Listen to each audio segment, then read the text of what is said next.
বিসমিল্লাহির রহমানির রহিম। প্রিয় দর্শক, আসসালামু আলাইকুম। আশা করছি আপনারা সকলে ভালো আছেন। কাছে বা দূরে, দেশ বা দেশের বাইরে থেকে যারা রহিমার রান্নাঘরের সঙ্গে আছেন, আপনাদের সকলকে অসংখ্য ধন্যবাদ জানাচ্ছি। আজকে চলে এলাম আপনাদের সামনে নতুন আরও একটি রেসিপি নিয়ে। আজকে তৈরি করে দেখাবো তরমুজ মিল্কের খুব সুন্দর একটি পুডিং রেসিপি। এই পুডিংটি দেখতে যেমন সুন্দর, খেতেও অনেক মজা হয়। আর পুডিংটি তৈরি করতে খুব সহজভাবে তৈরি করে নেওয়া যায়, একদম অল্প উপকরণে অল্প সময়ে। তো ভিডিওটি না টেনে পুরোটাই দেখবেন, আশা করছি আপনাদের কাছে অনেক ভালো লাগবে। আর এই পুডিংটি ছোট বড় সকলের কাছে অনেক প্রিয় হয়।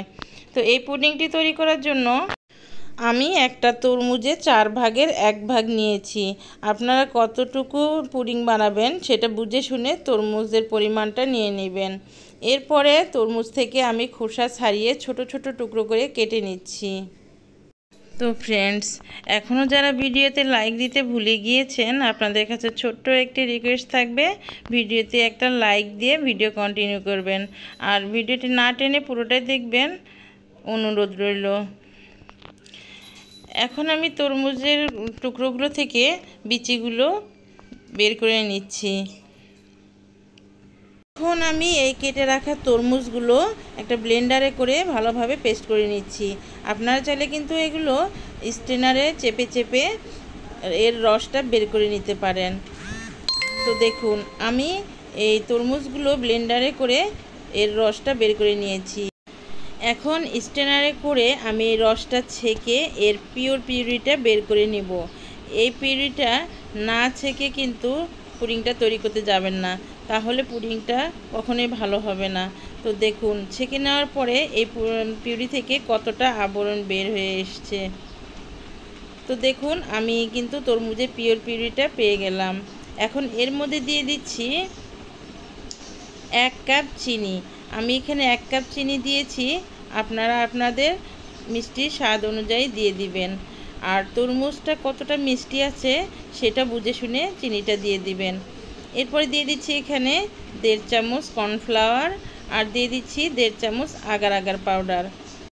কর্নফ্লাওয়ার দেওয়ার কারণে পুডিংয়ের এই পিউরিটা তাড়াতাড়ি ঘন হয়ে যাবে, আর আগার আগার দেওয়ার কারণে পুডিংটি তাড়াতাড়ি জমতে থাকবে। তো এখন আমি শুকনো উপকরণগুলো খুব ভালোভাবে এই তরমুজের পিউরির সঙ্গে মিশিয়ে নিব। এমনভাবে মেশাতে হবে যেন পাউডারগুলো কোনো দলাভাব না থেকে যায়।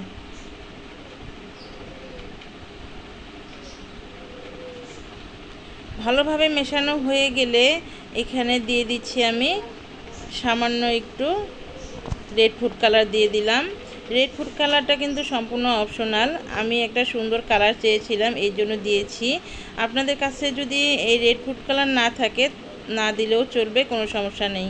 এই রেড ফুড কালারের জন্য স্বাদের কোনো পরিবর্তন হবে না, জাস্ট শুধু একটু কালারের জন্য দিয়েছি।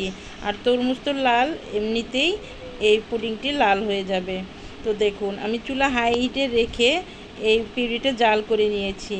আর কিছুক্ষণ জাল দেওয়াতে এই পিউরিটা কিন্তু অনেকটা ঘন হয়ে এসেছে। এখন পুডিংয়ের এই পিউরিটা আমি চুলা থেকে নামিয়ে নিচ্ছি। আর এই পুডিংটি সেট হওয়ার জন্য আমি এখানে কেক বেক করা মোল্ড নিয়েছি। আপনারা চাইলে কিন্তু যে কোনো বাটিতে এই পুডিংটি সেট করে নিতে পারেন। এখন পুডিংটি সেট করার জন্য আমি এই মোল্ডটিতে একটু ঘি ভালোভাবে মেখে নিচ্ছি, যেন পুডিংটি আমি খুব সহজভাবে মোল্ড আউট করে নিতে পারি। এরপরে আগে থেকে জাল করে রাখা সেই পুডিংয়ের পিউরিটা বাটির মধ্যে দিয়ে দিলাম, মোল্ডের মধ্যে দিয়ে দিলাম। এরপরে এটা আমি কিছুক্ষণ ঠান্ডা করে নর্মাল ফ্রিজে রেখে দিব 1 থেকে 1.5 ঘন্টার জন্য। এতে করে খুব সুন্দরভাবে এটা সেট হয়ে যাবে। তো দেখুন, 1 ঘন্টা পর আমি ফিরে এসেছি। দেখুন কত সুন্দর এটা সেট হয়েছে। এখন আমি একটু নাইফের সাহায্যে এর চতুর সাইডে একটু ছাড়িয়ে নিচ্ছি, যেন এটা খুব সুন্দরভাবে সহজভাবে মোল্ড আউট হয়ে আসে। তো আলহামদুলিল্লাহ, দেখুন তরমুজের জেলিটা কত সুন্দরভাবে সেট হয়েছে।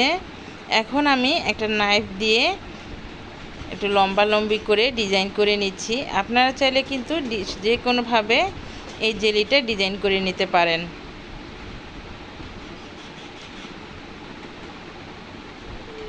তো দেখুন, জেলিটা কত সুন্দর হয়েছে, আলহামদুলিল্লাহ। এখন কেটে রাখা কয়েকটি পিস নিয়ে আমি এই একই মোল্ডের মধ্যে এভাবে সাজিয়ে নিচ্ছি। আপনারা চাইলে কিন্তু যে কোনোভাবে সাজিয়ে নিতে পারেন। তো আমি এইভাবে সাজিয়েছি একটু দেখার সৌন্দর্য হওয়ার জন্য।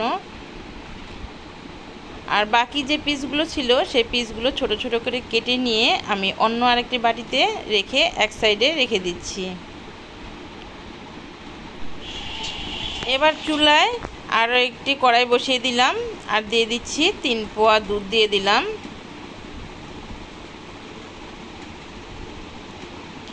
এরপরে এখানে দিয়ে দিচ্ছি 1 চামচ আগার আগার পাউডার, 1 চামচ কর্নফ্লাওয়ার, সামান্য একটু লবণ দিয়ে দিলাম স্বাদে ব্যালেন্সের জন্য, আর দিয়ে দিচ্ছি 2 চামচ গুঁড়ো দুধ। গুঁড়ো দুধ দেওয়ার কারণে কিন্তু এই পুডিংটা খেতে অনেক অনেক ভালো লাগে। আপনারা গুঁড়ো দুধটা দেওয়ার চেষ্টা করবেন। আর দিচ্ছি 1 কাপ চিনি দিয়ে দিলাম। চিনিটা আপনারা আপনাদের স্বাদ অনুযায়ী দিয়ে দিবেন, যে যেমন মিষ্টি খেতে পছন্দ করেন। এরপরে একটা হ্যান্ড উইস্ক দিয়ে খুব ভালোভাবে দুধের সঙ্গে সব উপকরণগুলো মিশিয়ে নিচ্ছি। এমনভাবে মেশাতে হবে যেন কোনো পাউডার দলা না পেকে থাকে। যদি দলা পেকে থাকে তাহলে কিন্তু পুডিংটি মোটেও ভালো হবে না, খেতেও ভালো হবে না। তো এখন চুলা হাই ফ্লেমে রেখে দুধটা অনবরত নাড়া দিয়ে জাল করে নিতে হবে। দুধটা যখন বলক আসবে তখন চুলা মিডিয়াম হিটে রেখে দুধটা নাড়া দিয়ে আমি জাল করে নিচ্ছি। তো এই পর্যায়ে কিন্তু দুধটা নাড়া দেওয়া থামানো যাবে না, তাহলে কিন্তু তলায় লেগে যাওয়ার সম্ভাবনা থাকে। আর দেখুন কিছুক্ষণ জাল দেওয়ার পরে এই রকম ঘন হয়েছে। আপনারা দেখে নিশ্চয়ই বুঝতে পারছেন এটা কতটা ঘনত্ব হয়েছে। তো ঠিক এই রকম করে এই রকমই ঘনত্বটা রাখতে হবে।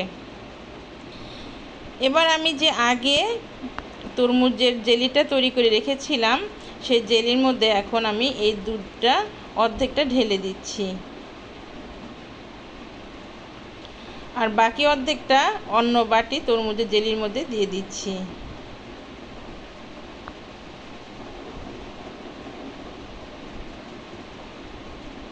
এরপরে এগুলো সবগুলো একটু সমানভাবে নাড়াচাড়া করে উলটপালট করে দিয়ে নিচ্ছি, যেন দুধ আর তরমুজের জেলি সব দিকে সমানভাবে থাকে।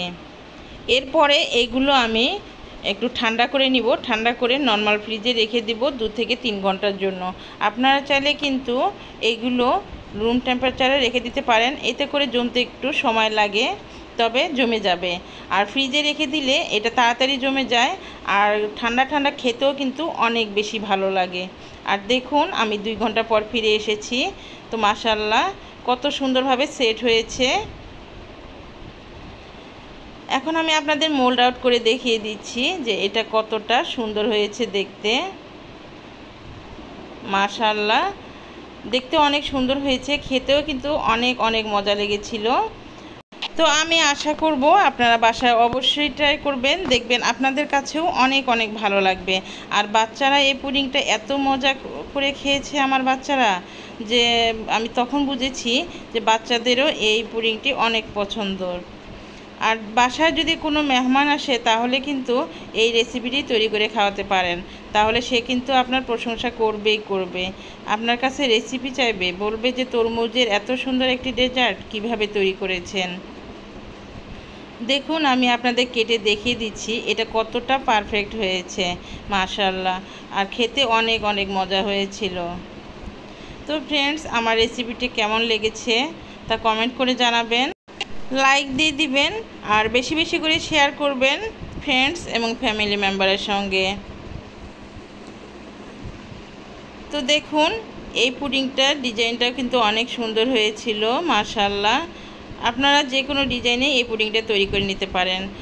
তো ফ্রেন্ডস আজ এই পর্যন্তই। আপনাদের সকলের সুস্বাস্থ্য কামনা করে আগামী এপিসোড দেখার আমন্ত্রণ জানিয়ে এখানে শেষ করছি। আল্লাহ হাফেজ, আসসালামু আলাইকুম।